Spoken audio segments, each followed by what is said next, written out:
Philippe Ambrac, bonjour. Bonjour Sonia. Merci beaucoup de nous accueillir chez vous, dans votre cuisine. C'est vrai. On est à 2 pas de votre restaurant, le Bistrot du Sommelier. Vous êtes meilleur sommelier du monde. Diplôme officiel est trône dans ma cuisine depuis toujours.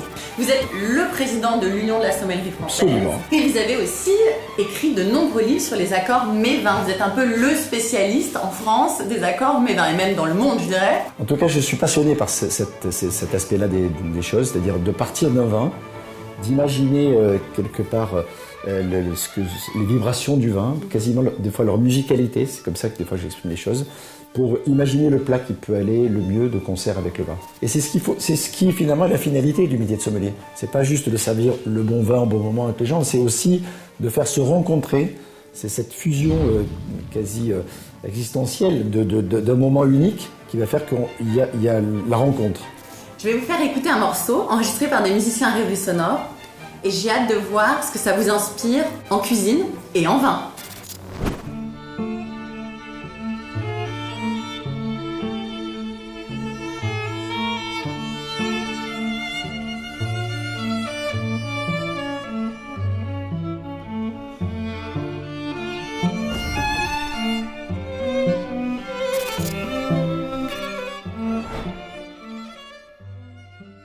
Pour moi, c'est terre, mais c'est aussi mer. D'ailleurs, dans ma recette, j'ai prévu pommes de terre et poisson.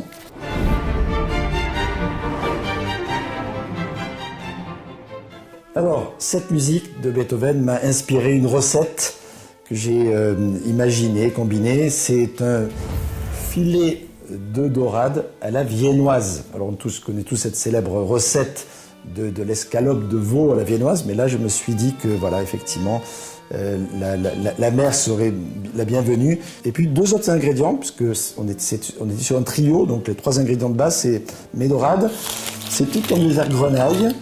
Voilà, c'est vrai qu'il est d'origine allemande, Beethoven, et les pommes de terre, c'est vraiment quelque chose qui marque un peu la cuisine allemande. Et puis un produit de saison que j'adore, c'est beau, hein, c'est un potimarron. Donc potimarron, pommes de terre, grenaille, dorade, voilà mes ingrédients de base. Allez, donc là, un peu de pain sec. Et avec le rouleau, comme ça, on écrase. On va utiliser ici un œuf en complément. Donc, voilà la base de la préparation de chapelure. Entre-temps, je vais clarifier un petit peu de beurre. Là, on voit bien la partie la plus lactique, si on veut, ici, et le reste, la partie la plus grasse. Et ça, c'est la partie avec laquelle on va pouvoir maintenant cuisiner. À la fois tout à l'heure pour la cuisson des poissons, mais également pour la cuisson des pommes de terre, un peu d'huile aussi. En mixant les deux, on parfume. Voilà. Là, il y a de la musicalité, là, ça crépite. On va attaquer la préparation du poisson.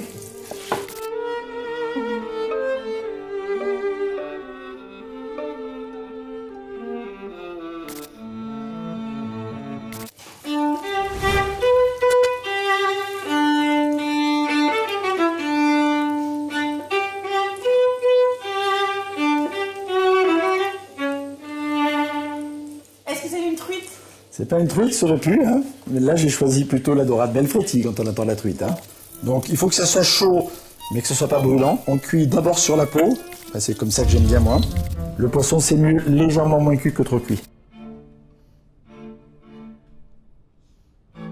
C'est un ingrédient que j'adore, non seulement ça donne de la couleur, des saveurs, de la texture. Voilà, et mon poisson qui va bien, comme on dit. Je vais juste vérifier que ça croustille bien. Voilà, c'est parfait. Ça commence à sentir très bon. Hein, on va agrémenter alors, avec quelque chose de très particulier. C'est du sel de merlot. Alors, en l'occurrence, c'est du sel fait avec du vin rouge. Et on va pouvoir commencer à dresser notre petite recette et finir de l'agrémenter. Dans le port d'Amsterdam, il y a des marins qui mangent sur des nappes trop blanches des poissons ruisselants. Alors là, je dresse mes escalopines de dorade à la viennoise. Et puis, allez, j'avais promis un peu de truffe. Sonia, ça y est, c'est prêt? Waouh, c'est superbe. Eh ben, on a la chance aujourd'hui d'avoir un plat au nom du trio numéro 2 de l'opus 9 de Beethoven, de Philippe Forbrac. Allez, bon appétit à tous. Hein. Merci beaucoup.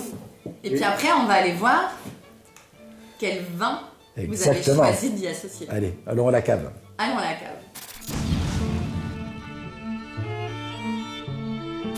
Donc maintenant, on est dans un endroit absolument magique. On est dans votre cave, dans la cave du bistrot du sommelier. Exactement. Et maintenant, vous allez pouvoir nous dire avec quel vin vous allez marier Beethoven, ce plat. Le premier que j'ai servi dans ce verre ici, il s'agit d'un vin de la région nantaise, un muscadet du terroir de Clisson. Alors Clisson, c'est du granit, c'est ce qui caractérise la géologie de cet endroit-là particulier du muscadet. C'est un cru du muscadet dans le millésime 2015. C'est le melon B qui est le cépage qu'on utilise pour faire le muscadet. Et là, c'est un vin qui est tout en fraîcheur, en subtilité. On a des notes iodées. Il y a un côté salin en bouche, c'est vibratoire quasiment. Je pense que c'est le granit qui apporte effectivement ça, le fameux massif armoricain, voilà, qui donne effectivement cette personnalité à ce vin. Et je pense que le rapport, notamment dans la dimension minérale du plat, fonctionne très bien. Et je pense que ça devait vibrer aussi dans le palais de notre ami Beethoven. Le deuxième vin que j'ai choisi, alors c'est vrai qu'avec une Doras grise, le Pinot gris, c'était un petit clin d'œil sympathique. Et puis l'Alsace. On se rapproche des origines effectivement de Ludwig, puisqu'il est né à Bonn et qu'il a grandi une partie de sa vie en Allemagne, effectivement, à proximité de l'Alsace, avec des vins qui sont pleins de saveurs aussi, pleins d'enthousiasme aromatique, c'est ce qui les caractérise souvent. Et pour le Pinot Gris, il a en plus ce côté très agréable de fruits mûrs et d'épices. J'ai pensé au Japon et notamment le saké. Et ça, c'est un saké extraordinaire, un jomai saké, donc c'est très naturel, pas de rajout d'alcool ni quoi que ce soit. C'est un saké qui fait 15 degrés à peu près d'alcool et donc bien sûr très transparent, pas de couleur, hein, diaphane, vous voyez, quand on le compare avec effectivement un vin blanc, mais extrêmement aromatique, extrêmement fin, avec des notes que vous sentez peut-être de poivre et notamment de poivre blanc. On est sur de la condimentation quasiment au niveau aromatique. Et c'est un peu ça que j'ai voulu commémorer avec cette association. Magnifique. Santé. Santé à tous.